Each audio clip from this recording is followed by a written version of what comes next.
but I want to start today's talk, inshallah, with European history. Some things from European history and some perspective that all of us need, at least some background in order to understand the problem that we're facing in our time. So I take you back to European history when there's a revolt in Europe against the authority of the church. If you don't know about that, well, the summary of it is church policy in Europe. Europe was a religious society. It was dominated by the church, and church policy was extremely oppressive. The word of the Pope was equivalent to the word of God. Disagreeing with the Pope was basically what you would call an act of kufr. You were a murtad, you are no longer a believer, and you must be executed. The only way you can be cleansed of the sin of disagreeing with the church is you have to pay with blood. You have to be tortured and killed. And you're not just killed, you are tortured and then killed. That's the only way to save your soul. In that environment, Europe had been oppressed by this religious doctrine for long enough a time that two movements sprouted. Two movements came out almost at the same time. One of those movements is the Protestant Reformation. The idea that now, and because the church said that the average Christian has no business reading the Bible. They're not supposed to be reading the Bible themselves. That will come from the Pope or from the authority, the hierarchy, and they will not only read the Bible, they will also be the ones to interpret the Bible. And their interpretation is not subject to question. The Protestant movement says, no, every Christian should have direct access to the Bible. They should be able to read it for themselves, figure it out for themselves. We don't need the church to tell us this. So this, revolt against the authority of the church begins, and that is summarized. This is a 8th grade, 7th grade, elementary school version of the Protestant movement. Now, at the same time, yet another movement comes forward, and even a more powerful one, and these two are related to each other. The second movement that comes forward essentially says that the church has been teaching a doctrine that doesn't make any scientific sense. These people burn books of philosophy, books of science, anything that disagrees with their doctrine, like the earth is the center of the universe. That's the biblical claim, at least from the Catholic side. How can we accept the earth is the center of the universe? There's scientific discovery going directly against that now. We cannot accept this faith. And as a reaction to that, the church considered this scientific inquiry kufr, disbelief, so they burnt down libraries and killed people of science and killed people of philosophy. So there's this, the essence of the French Revolution, which is the undercurrent of which is the Catholic or the Christian doctrine. Number one, it is oppressive, and number two, it doesn't even make sense.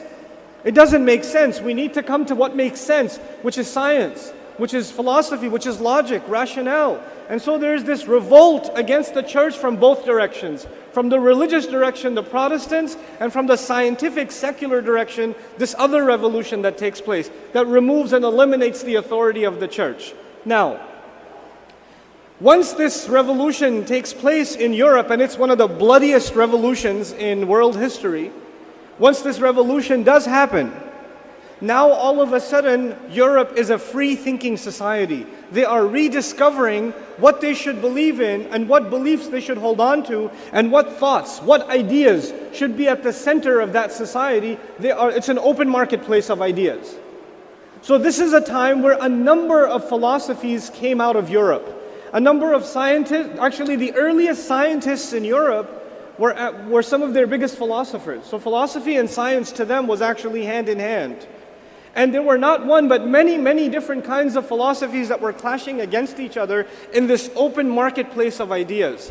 But, and this is where I need you to pay attention now, there is one common thought that dominated in the end. One common line of thinking, even though there are variations that are small here and there, one trend in European thought won in the end. And eventually, not only did it remain in Europe, it made its way to the entire planet. And today, the world we live in is actually still facing the repercussions of that idea, or these sets of ideas. So I'm going to try to explain these brief ideas to you before I give you something from Surah Al-Qiyamah. It's supposed to be from the beginning, the ayat of Surah Al-Qiyamah, but I want to set the scene a little bit for you first. In pre-modern society, most societies in the world, if not all societies in the world, were dominated by religion. All society, doesn't matter which religion, whether it's the Hindu religion, whether it's Christianity, whether it's Islam. In pre-modern society, most societies had some kind of religious doctrine. And in religious societies, religious teachings are the most important thing. Science is not the most important, business is not the most important. The most important thing, the highest kind of credential, is the religious leader. So in ancient societies or pre-modern societies, the priest or the minister or the imam or the alim, right? Or the spiritual guides of the Hindus or whatever, these are the most important people. They hold a very high caliber in society. And what do you learn from these people? You basically learn three things. You learn to emphasize three things. You learn to emphasize God. We're not talking about Islam yet, so I'm not saying Allah, not yet. But you learn to emphasize God. Now for different religions, that means different things. It could be multiple gods, or it could be one God, or it could be, an entire mythology of gods, whatever it may be, but some kind of unseen God. That is the first emphasis. The second emphasis is on the soul. So human beings have a body, but they also have a soul. And across religious traditions, you will find there's an emphasis on the soul. Somehow there is this unseen, mystical, mysterious part of ourselves that is inside of ourselves, and it must be saved. So there's God. Now you tell me. There was number one, there was God, and what was number two? The soul. And number three, there is some concept of an afterlife. There is something that is going to happen after this world. Whether it's you're going to be resurrected as a tree or a bird, or you're going to go to heaven or hell or whatever it may be, but this is not the only life. There is more to life than this. There's more to existence than this. So across all the different religions, three things get emphasized. God, you tell me now, God, and what else? The soul, and what else? And afterlife. Is that true of Islam also? It is actually true of Islam. It's true of Islam as well. Now, this revolution in Europe happens, and they say that we have in Europe also under the church, we've been emphasizing God, we've been emphasizing the soul, we've been emphasizing the afterlife, but this life is horrible. Look at what the church has done. All this time we've been thinking about God. We were thinking about the wrong thing. We should have focused our energies and thought and our intellect on the universe. We should have been thinking not about God, but about the physical universe. Okay, if you're not going to think about Allah, you're not going to think about God, what's the next biggest thing? It's the physical universe. We should have exhausted ourselves trying to understand the physical universe. And actually, the little that we have tried to understand, it has brought about a lot of benefits. Like when you study the physical universe, which is basically science, right? When you study the physical universe, you get discovery. And what does discovery do? It makes the world a better place. It brings about different kinds of invention, different kinds of utility. You cannot have that unless you study the physical material universe. So they say people that have been studying God, look what they've produced. And the people that study the universe, look what amazing things they're starting to produce. Look at the machinery we're able to build. Look at the advances in architecture. So we need to put our energies and our attention on the physical universe as opposed to what? God. What was the second emphasis? I ask you again just to check if you're alive. The soul. What is the soul? Has anybody even seen it? Can you even tell where it is? We're so worried about the soul, but what about all the diseases in the world? What about better nutrition? What about this physical body? So the emphasis needs to be shifted from studying the soul to studying the body. So look at the last few centuries. Has the human body been studied more than ever before in human history? Absolutely. Has the physical universe been explored? Materials on this earth and beyond, ever before than human history? Absolutely. So God got replaced by the universe, and the soul got replaced by the body, intellectually speaking. So the highest learners of a society used to learn about God, and they used to learn about the soul, and now the highest learners of society are PhDs in science or medicine, right? They're the highest intellectuals. What was the third one? It was God, soul, and what else? Afterlife. Life will be good in heaven. Life will be good. You suffer here, and it'll be good in heaven. What do the Europeans say? We're tired of this. We don't want the life I don't even know if there is one. We need to emphasize the life of this world. Let's see how we can make this life better. Let's explore political science. Let's explore sociology. Let's explore anthropology. Let's explore public relations. Let's explore all of these humanitarian or human sciences that can make society a better place so we can govern ourselves and live better. And by the way, the more they studied these things, the more they studied, urban development, the more they studied political science, the more they studied sociology, the more they even studied psychology. Did it have a positive impact, visible positive impact in Europe? It did. Roads started getting built, buildings started coming up, trade started expanding, inventions started coming up. As a matter of fact, before the United States, what was the leading where were the leading nations of the world that everybody was envying? It was Europe. And they didn't obviously keep themselves to that patch. They wanted to bring, as a result of this, they wanted to expand these ideas all over the world and expand for greedy reasons all over the planet. So actually most of us, the Muslims today, most of us our ancestors have tasted European colonization. Most of us.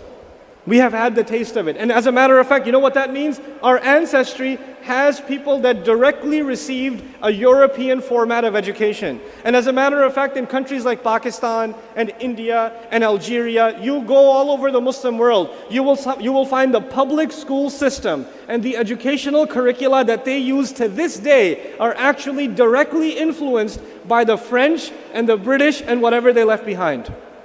It's still there. It's still there. It hasn't gone anywhere. Now, I share all of this with you because in the middle of all of this, when people said, well, what about Iman? What about faith? What about God? People said, basically, arguments started happening. There is no God, there is no religion, it's all man-made, etc., etc. So there were a bunch of people in Europe that became atheists. This year I had an opportunity to go to Switzerland, which is a very conservative society. They are extremely cautious of preserving their churches from 400, 500 years ago. No one goes to church, but the church building is perfectly intact. Like they love the history of it, but they want nothing to do with the religion. I actually surveyed people around. Are you religious? No, I don't believe in religion. I don't believe in religion. But they still hear the church bells. They still hear the church bells just because they want to preserve a history. So it's this empty history. I'll give you another example. In New York City, one of the earliest churches built in New York City was on 21st Street and 6th Avenue, or Park Avenue rather. It's a historic site. So the government, or the state government has declared it a historical monument, so you can't tear it down. So in the middle of all these modern buildings, there's like a 200-year-old church, Catholic church. But nobody goes to that church, so they turned it into a nightclub. It's actually a nightclub now, but the building is intact exactly as it was. It's a historic site. I used to walk by that church every day to college, and I'm walking by and it says, ladies free drinks on Thursday night. And I'm like, what kind of church is this? What denomination of Christianity? Holy water on Thursday night? I don't know. What is this? But anyway, so I'm painting this scene for a reason. We today, in 2014, all over the world, whether we like it or not, we of course are believers in Allah, believers in the Akhirah, believers in the Ruh, believers in the Qalb. We want to protect the integrity of our heart. We want to cleanse our heart from diseases. All this conversation is really about what you can philosophically call the soul, even though it's not the best term within Islam. But you know what? This new European thought that took over all over the world, it didn't say you don't have to believe in God. It didn't say that. It basically said you could if you want to, it's fine. You could believe in an afterlife, that's your right. If you want to believe it, it's fine. Keep it to yourself, that's fine. You don't have to let go of your belief in heaven. I think it's stupid, but you can believe in it if you want, it's fine. That's cool. But what they said is something far more dangerous. They didn't say we disagree with you. They said it doesn't matter. They said it doesn't matter. Whether you believe in God or not, who cares? Science is real. Whether you believe in God or not, medicine is real. Whether you believe in a soul or not. Whether you believe in heaven or not, politics is real. Economics is real. So let's worry about the real world. What happened to the Muslims? The vast majority of us have received a modern education. And if we have an education, it's a modern education.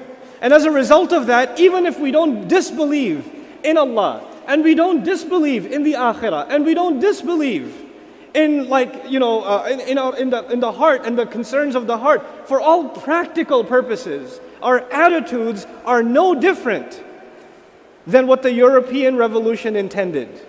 Our attitudes are no different. Practically speaking, I'll give you some practical examples so you understand this problem. You have a Muslim family living in the United States, or living in Trinidad, or living in Guyana. I said Guyana, sorry. Okay. Or they're living in, I don't know, Pakistan or wherever. What do they want their children to do? What does an average Muslim family want their kids to do? Get a good education. Why do you want to get a good education? It's going to give you a good life. That same son of yours says, well, I want to get a good education, but I'd rather get a good education in Islam first. I was thinking about learning some Islam, learning about Allah. And the parents, Muslim parents with beards and hijabs, what job are you going to get? How are you going to live your life? How are you going to get married? How are you going to live a life? What do you want to do? You're throwing your life away. Somebody decides to even turn to the religion a little bit. You guys that are here, you know this already. You are not the majority of the Muslims on this island. You are the strange minority. The vast majority of Muslims here and all over the world are barely connected with Islam, barely holding on. Maybe they show up to the Friday prayer, maybe. Probably by the very end of the prayer, last one in, first one out. Maybe you'll see them in most numbers at the Eid prayer. And for those people, what role does religion play in their life? Actually, they're not alone in this. For the Christian, Buddhist, Hindu, Muslim, or any other religion in the world today, religion plays a very small part of people's lives. It does not dictate how you're going to live your life. It is not what you take inspiration from to decide where you're going to live or how you're going to raise your children. You already have all of that figured out from the priorities that were laid down for you by colonizing nations. We've indoctrinated ourselves deep in this tradition. Now, I told you in the beginning of this talk there are two movements. What were they? There was the French Revolution. What was the other movement in Europe? The Protestant Reformation, the Protestant movement. And it's really interesting what happened with them, and I need you to understand this. The Catholic tradition overwhelmingly, the idea there is that this world is a terrible place. This world is a curse, really. The human beings will only have happiness where? In heaven. And they have been sent down to the earth as a punishment from God. So the fact that human beings are miserable in Europe is actually expected. That's how they're supposed to be. Because this world is a terrible place. It's a place of misery. The Protestant movement actually reacts to this and develops a new Christianity. And in the new Christianity, the more dunya you acquire, the wealthier you are, the better job you have, the more money you make is an indication that God loves you. The wealthier you are, the more it is proof that God loves you. So they are actually diametrically opposed philosophically to the Catholic tradition. You with me so far? So if you go to like this deep south of the United States, where like 2/3 of the radio stations are Christian, and you listen for a good hour to a Christian talk show or a preacher, I want you to go get that job because Jesus wants you to get that promotion. That nice car, that is Jesus loving you. You will find the wealthiest people are actually preachers. They're extremely wealthy and they wear incredibly expensive clothes and things like that. And they say, this is what Jesus does, you see? So the idea is that you come to religion for what? Why do you need religion now? Because it will further your materialism. I'm using the word for the first time now, materialism. When you concern yourself with the universe instead of God, that is materialism. When you concern yourself with the body as opposed to what? The soul, that is materialism. When you concern yourself with this life over the next life, what is that? Materialism. modern Christianity became a way to justify materialism, to further materialism. And Muslims were not too far behind. When do Muslims really get happy for each other and celebrate and do some ibadah? Even the Muslim that doesn't pray, doesn't even come to Jumu'ah, when he buys a new house, he has an Ameen at his house. Yes or no? Why? Because Allah has really blessed me. Allah has blessed me. This must be a sign that Allah is happy with me. The more dunya you acquire, the more is an indication that Allah is happy with you. This twisted idea even took over much of the Muslim world. And of course we have the opposite reaction. This dunya is horrible. This dunya is evil, it's corrupt. Now in the middle of all of this, what I just wanted to share with you is what the Quran does. And this is a long, philosophical lecture, but I'm going to take you 5 minutes. I want to drop a seed. Maybe if we get a chance to talk about this tomorrow, I'll expound on this tomorrow. But at least just one idea I want to give you, inshallah. The spirituality, what will increase your iman, what will increase your taqwa? Spirituality in modern discourse was replaced with psychology. Right? So instead of looking at it as something from the unseen, we want to figure it out from the seen. So if you're depressed, it may not have anything to do with spirituality. It must be some chemical imbalance in your body. Take some pills. You'll be fine. Right? So we even take the emotional states of human beings and we're trying to find, for problems of the unseen, we're trying to find solutions in the seen. Right? And it's destroying humanity. Suicide rates are higher than ever before in the modern world. And in some of the wealthiest counties in the United States, right? We're destroying human beings. Now, there is a feeling inside of us, a negative emotion called guilt. This negative emotion is called guilt. When does someone feel guilty? When they've done something bad. In modern psychology, guilt is not a good thing. So if somebody comes to a therapist and says, yeah, I drank some alcohol, I got drunk, I feel really guilty. The therapist says to him, you need to get rid of your guilt. You need to learn to forgive yourself. Your guilt is something that is a kind of a human flaw inside of us because you need to feel happy all the time. You need to feel happy. You need to let go of this negative emotion inside of you. There's too much negativity. Surah Al-Qiyamah begins, لا أقسم بيوم القيامة ولا أقسم بالنفس اللوامة. Allah swears by the day of standing, the day of resurrection, and then Allah swears by the person, the nafs inside of us that feels what? Guilt over and over again. The people, the individual who feels guilty inside over and over again. Now these two things are actually lazim and malzoom. They're tied to each other. What is the relationship between the day of judgment and guilt? Allah is telling us an incredible spiritual and psychological reality. A spiritual and psychological reality. What is that? You know, if you hear an alarm right now, and you hear an announcement, please exit the building, there's a fire in the building. If you heard that, what would you do? You'd exit. The purpose of an alarm is to warn you of a danger. Will you react even if you don't see a fire? Yes. What is enough for you? The alarm that woke you up. Allah created the human being with an innate sense of good, an innate predisposition towards doing the right thing. It's called our fitrah. And when we violate that spiritual programming inside of us, then Allah created a security mechanism inside of us. It is called al-lawm, an-nafsul lawama, guilt. Guilt is a gift from Allah warning you that what you are doing is violating your soul. And when will you see you don't see the danger. When you violate your soul, you don't see the danger. When will human beings truly see the danger that they were ignoring? Judgment Day. The ultimate proof of Judgment Day is the psychological sentiment of guilt inside of ourselves. The proof of Judgment Day is every time you feel guilty, and it's not just Muslims who feel guilty. Every single human being was given the gift of guilt inside of them, so they could know when they're doing something wrong. This isn't right. I don't know, I feel like I'm going to get in trouble for this somehow.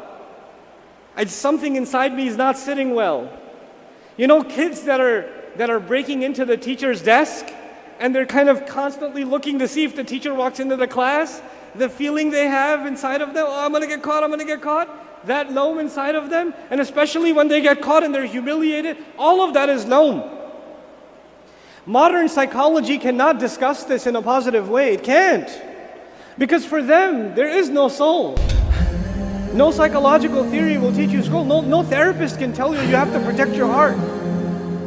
We, the Muslims, are the only ones. We're the only ones. This is the only book. This prophetic model is the only model. Please listen to this carefully and I'm done. This is the only model that actually finds the balance between the seen world and the unseen world. The Catholics denied the unseen. The Protestants embraced the unseen wholeheartedly. The secularists rejected the unseen entirely. We're the only faith tradition that actually engages with the seen world, and through it, it betters the unseen reality. I'll just give you one example of that, as part of this. And that is that, for Buddhists, when they pray, they close their eyes. Or when they meditate, they close their eyes. And you'll notice in many spiritual traditions, people concentrate and meditate for hours and hours with their eyes closed. How do we pray? Eyes open. Now you tell me, if you closed your eyes and prayed, wouldn't it be easier? Honestly, tell me, would it be easier to concentrate if you close your eyes? It would be, but we don't. We keep our eyes open. Why is that? You ever wonder why that is? It's actually a fundamental of this religion. You are supposed to connect with the unseen God, the unseen Allah, while not losing sight of the fact that you're living in this world. Even in salah, we don't get to disconnect ourselves from this world entirely. We don't. Why would the Messenger of Allah, sallallahu alaihi wasallam, the most connected to Allah, why in the world would he shorten his prayer when he hears a child crying? Shouldn't he be so engrossed in prayer that he wouldn't even hear an earthquake, let alone a child crying? We are not a spiritual people at the expense of living in this life. We have to find that balance between these two things. This balance has to be restored, not just for ourselves, but for all of humanity. So many have rejected the religion completely, and as an adverse reaction, so many have become extremists in religion. All of it because we strayed away from the core teachings of this book. لا أقسم بالنفس اللوامة. Subhanallah. I know this is really philosophical, but I at least want to share some of this at this forum with you, because Muslims, we have to raise our level of thinking. All of us do. Not just the du'at and the researchers and the speakers. The average Muslim needs to learn to think heavier. I don't want a question and answer session at the end of this. Even if you have question and answers for them, I'm not going to do one. I just want you to think, just on your own. Just process things in your head. Where are we now? What is the crisis that we're facing? This modernization has made its way inside the masajid. We have to revitalize the faith of Islam from the very core. May Allah Azza wa Jal help us become the ummah that comes back to the essential teachings of this deen and are able to spread them for the benefit of the ummah and for the benefit of humanity at large. Barakallahu li wa lakum. Assalamu alaikum wa rahmatullahi wa barakatuh.